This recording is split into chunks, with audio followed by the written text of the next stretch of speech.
పెళ్ళైనా పండగైనా వేడుక ఏదైనా పట్టు చీరల ప్రత్యేక వేదిక వారాహి సిల్క్స్.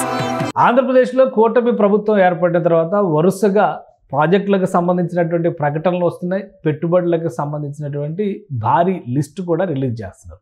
కొన్ని ఒప్పందాలు ఎంఓయూలు కూడా కుదురుతున్నాయి. అయితే ఇవన్నీ ఎంతవరకు మెటీరియలైజ్ అవుతున్నాయి, అవ్వడం ద్వారా రాష్ట్రానికి కలిసి వచ్చేటువంటి అంశాలు ఏంటి? ప్రధానంగా ఉద్యోగ కల్పన అనేది ముఖ్యమైన ఎజెండాగా కూటమి ప్రభుత్వం చెబుతోంది. ఆ దిశగా అడుగులు పడుతున్నాయా లేదా? ఈ అంశాన్ని విశ్లేషించేటువంటి ప్రయత్నం చేద్దాం. మనతో పాటు సుబ్రహ్మణ్యం గారు అనలిస్ట్ ఉన్నారు. సుబ్రహ్మణ్యం గారు నమస్కారం. నమస్తే సార్.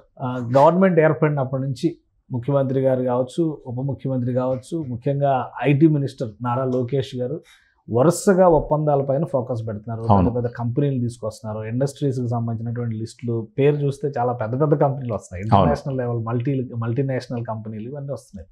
సో ఆల్మోస్ట్ 7వ నెలకు వచ్చేసింది గవర్నమెంట్. అసలు ఎన్ని రియలైజ్ అయినాయి? విపక్షం చేస్తున్నటువంటి ప్రధాన ఆరోపణ, గతంలో కూడా ఇలాగే హడావుడి చేశారు, ఏది మెటీరియలైజ్ కాలేదు అని విమర్శించారు. అవును సార్. సో అసలు ఏంటి వాస్తవం ఏంటి? ఇప్పటివరకు చేసుకున్న ఒప్పందాలు ఏంటి? వాటి సైజ్ ఎంత? అవి అమల్లోకి వెళ్ళే దిశగా అసలు అడుగులు పడుతున్నాయా? సార్, ఇప్పుడు రాష్ట్రానికి మన ఆంధ్రప్రదేశ్ పరిస్థితి మీరు చూసినారంటే ముఖ్యంగా ఆర్థికంగా చాలా వెనకబడిపోయినటువంటి రాష్ట్రం. ఇక్కడ ఆర్థిక వృద్ధి జరగాలంటే పరిశ్రమలు రావాలి, ఉద్యోగ కల్పన జరగాలి.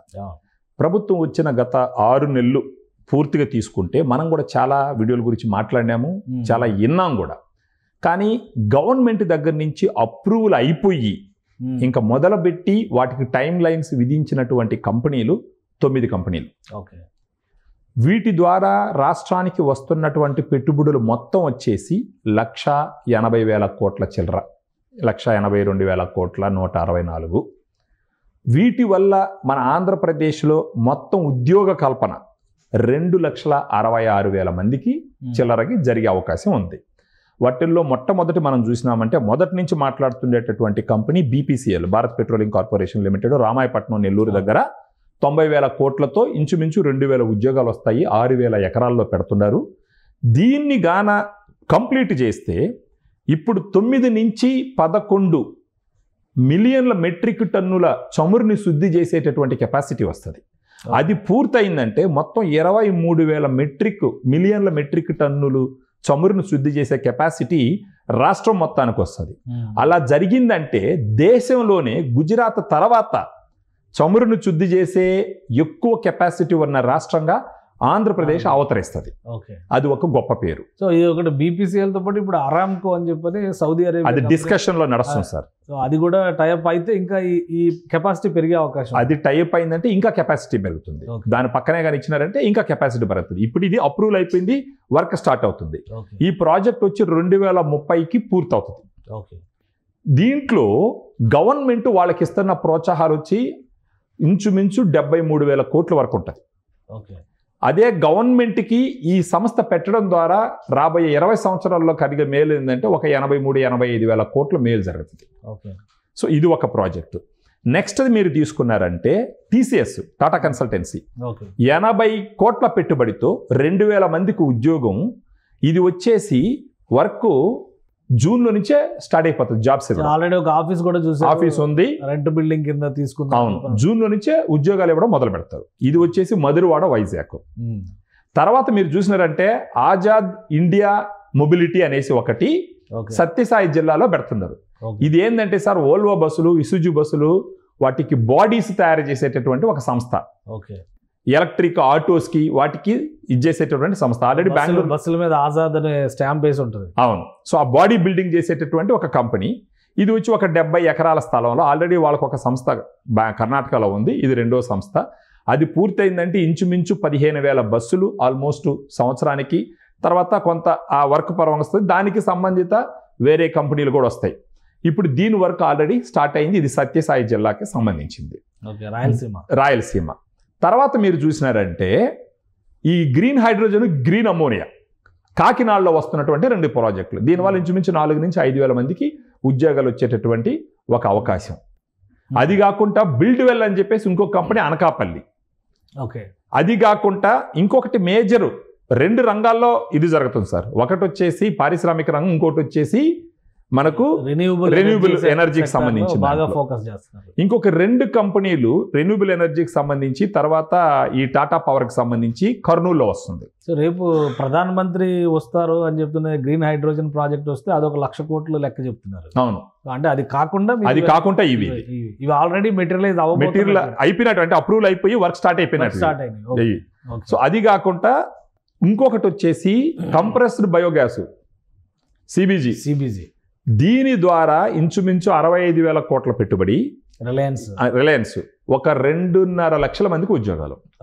ఇది 500 గోబర్ గ్యాస్ ప్లాంట్. ఇది ఇంటీరియర్ ప్లేసెస్ రూరల్ ఏరియా మీద వస్తుంది, లేబర్ వర్క్ ఎక్కువ అవుతుంది. ఇది కంప్రెస్డ్ బయోగ్యాస్, ఇది 500 ప్లాంట్లు. ఇది సో ఇక్కడ వరకు అప్రూవల్స్ పూర్తయినాయి సార్. వీటి వర్క్ కి క్లియరెన్స్ దొరికింది.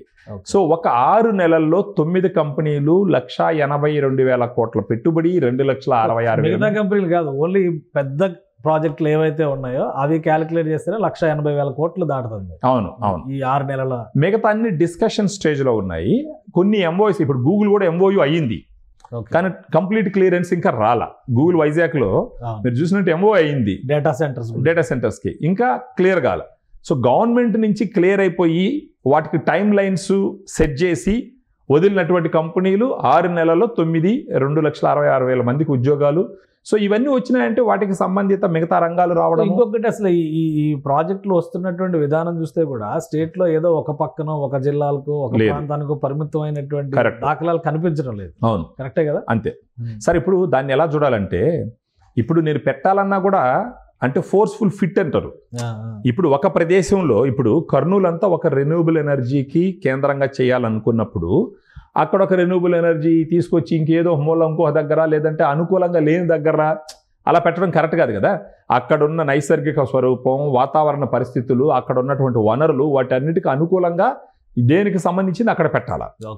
ఆ పాయింట్ ఆఫ్ వ్యూలో మీరు చూసినారంటే కాకినాడ దగ్గర ఈ గ్రీన్ హైడ్రోజన్, గ్రీన్ అమ్మోనియా అదంతా కొంచెం ఇంధనానికి సంబంధించిన ఏరియా. కొంచెం ఈ రెన్యూబుల్ ఎనర్జీ సంబంధించి ఇక్కడ కర్నూలు దగ్గర. తర్వాత ఇప్పుడు మీరు ఆజాద్ ఇండియా మొబిలిటీ చూసినారంటే సత్యసాయి జిల్లా, అటుపక్కంతా హార్డ్వేర్, చిత్తూరు జిల్లా అదంతా మ్యానుఫ్యాక్చరింగ్ హార్డ్వేర్, అది ఇది. సో ఈ రకంగా చూడాలి మనం దాన్ని. వైజాగ్ లో చూస్తే సాఫ్ట్వేర్, టీసీఎస్. ఇప్పుడు ఇవన్నీ కూడా ఆల్రెడీ అప్రూవల్ అయిపోయి పనులు వర్క్ స్టార్ట్ అయిపోయేటటువంటి పరిస్థితి. రాబోయే రోజుల్లో ఏం ఆటంకాలు ఉండవు, ప్రభుత్వం ఇంకేం ఆటంకాలు ఉండవు సార్. అంటే అప్రూవల్స్ అయిపోయినాయి, వాళ్ళు వర్క్ స్టార్ట్ చేస్తారు, ల్యాండ్ అలొకేషన్ కూడా జరిగిపోయింది వీటికి. ఇంకా వాళ్ళు పోయి పని చేసుకోవడమే. సో విమర్శలను పట్టించుకోవాల్సిన అవసరం లేదంటారు. అవసరం ఏమంటే నిజమైనటువంటి ఒప్పందాలు కావు, ఈ ప్రచారం అంతా పక్కన పెట్టేయాలి. లేదు సార్. ఇప్పుడు ఫర్ ఎగ్జాంపుల్ మనం అనుకుందాము, గత ప్రభుత్వం వచ్చిన 6 నెలల్లో ఇన్ని కంపెనీలు వచ్చినట్టు కానీ వాళ్ళు చెప్పలేదు, మనం బిజీగా ఉన్నారు కదా, అంతా రివర్స్ టెండరింగ్ లో బిజీగా ఉన్నారు. రివర్స్ టెండరింగ్ అప్పుడు జరిగిన పనిలో ఉన్నారు. రివర్స్ టెండరింగ్, తర్వాత ఏదో పగలగొట్టడాలు. సో తర్వాత వాటిల్లో వాళ్ళ ప్రయారిటీస్ వేరున్నాయి. ఇప్పుడు వీళ్ళ ప్రయారిటీస్ వచ్చేసి ఇప్పుడు ఎలా అయితే రాష్ట్రాన్ని గాడిలో పెట్టాలన్నదే పాయింట్గా జరుగుతున్నటువంటి ఒక ప్రయత్నం. సో ఎవరైనా సరే సార్, ఇప్పుడు నా పాయింట్ ఏమంటే వైఎస్ఆర్సీపీ కావచ్చు, టీడీపీ కావచ్చు, బీజేపీ కావచ్చు, జనసేన కావచ్చు, ఇప్పుడు ఈ కంపెనీలన్నీ వచ్చినాయంటే మళ్ళా ఒక అనాగరిక ఆలోచనతో, ఒక ఆటవిక ఆలోచన విధానంతో అయినప్పుడు చూద్దాంలే, పట్టినప్పుడు చూద్దాంలే పద్ధతి కాదది. అసలు నాయకులు చెడ్డోళ్ళు కాదు సార్, ప్రజలు చెడ్డోళ్ళు. ప్రజల ఆలోచన, ఇప్పుడు ఫర్ ఎగ్జాంపుల్ మనం అనుకుందాము, మన రాష్ట్రం మొత్తం కలిసి ఎంతమంది రాజకీయ నాయకులు ఉంటారు సార్? కీ పొజిషన్లో ఉన్నవాళ్ళు ఒక 10,000 మంది ఉంటారా? ఫర్ ఎగ్జాంపుల్ ఒక 10,000 మంది ఉంటారా? 10,000 మంది 5 కోట్ల మంది జనాలు గొర్రెలు చేస్తున్నారు. ఎంత దురదృష్టకరమైన పరిస్థితి. కాబట్టి తెలివితేటలు పెంచుకోవాల్సిన జనాలు తెలివితేటలు పెంచుకోవాలా. ఇప్పుడు 5 కోట్ల మంది జనాలు తెలివిలు పెరిగితే ఈ 10,000 మంది ఏమి చేయలేరు. వీళ్ళకి అనుగుణంగా వాళ్ళు నడుచుకోవాల్సి వస్తుంది. ఇప్పుడు చెప్పేవాడు 100 చెప్తాడు సార్, చెప్పేవాడు హరికథలు 100 చెప్తాడు, వినేవాడికి ఉండాలి కదా విజ్ఞానం అన్నీ ఉండాలి. సో ప్రజలు ఎవరైనా సరే ఇప్పుడు రేపు దీంట్లో ఇప్పుడు చేసే దాంట్లో కూడా ఎక్కడ పొరపాట్లు ఉంటే ఎత్తు చూపించు. పదే చంద్రబాబు నాయుడు గారు ఏం చెప్తున్నారు? ప్రజలు మీరు చెప్పండి, ఓట్లు వేసేసి మీ బాధ్యత అయిపోయిందని అనుకోవద్దు, మీరు మమ్మల్ని సక్రమైన మార్గంలో నడపండి. అంత అనుభవం ఉన్న వ్యక్తే చెప్తున్నాడు. నాకు అన్ని తెలిసేసి అనుకుంటా, ఓట్లు వేసేసినారు, నాకు పొజిషన్ వచ్చేసి మీరు ఏడన్నా జావండి, నా ఇష్టం వచ్చినట్టు నేను చేస్తానని ఆలోచన లేదు కదా.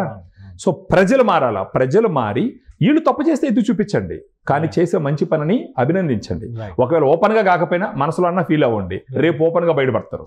సో ఇది సార్ మన రిజల్ట్ లో వచ్చినట్టు అంతే. ఇంకా అంతే సార్, ఆ రకంగా చూడాలి. థ్యాంక్ యూ సుబ్రహ్మణ్యం గారు. ఇది ఆంధ్రప్రదేశ్ ప్రభుత్వం ముఖ్యంగా కూటమి ప్రభుత్వం గత 6 నెలల్లో చేసుకున్నటువంటి ఒప్పందాల్లో మెటీరియలైజ్ అయినటువంటి అంశాలని చూస్తే కనుక దాదాపు 1,82,000 కోట్ల రూపాయలకు సంబంధించినటువంటి పనులు రాష్ట్రంలో శరవేగంగా మొదలవుతున్నాయి. రాబోయేటువంటి రోజుల్లో ఇవి పూర్తి స్థాయి రియలైజేషన్ కనుక జరిగితే అనేక ఉద్యోగాలు రావడంతో పాటు రాష్ట్ర ఆర్థిక స్వరూపం మారే అవకాశం ఉంటుందని సుబ్రహ్మణ్యం గారు విశ్లేషిస్తున్నారు. ఇది special discussion. Keep watching. Suman టీవీలో మీ పర్సనల్ అండ్ బిజినెస్ ప్రమోషన్స్ కోసం కింది నెంబర్కి కాంటాక్ట్ చేయండి.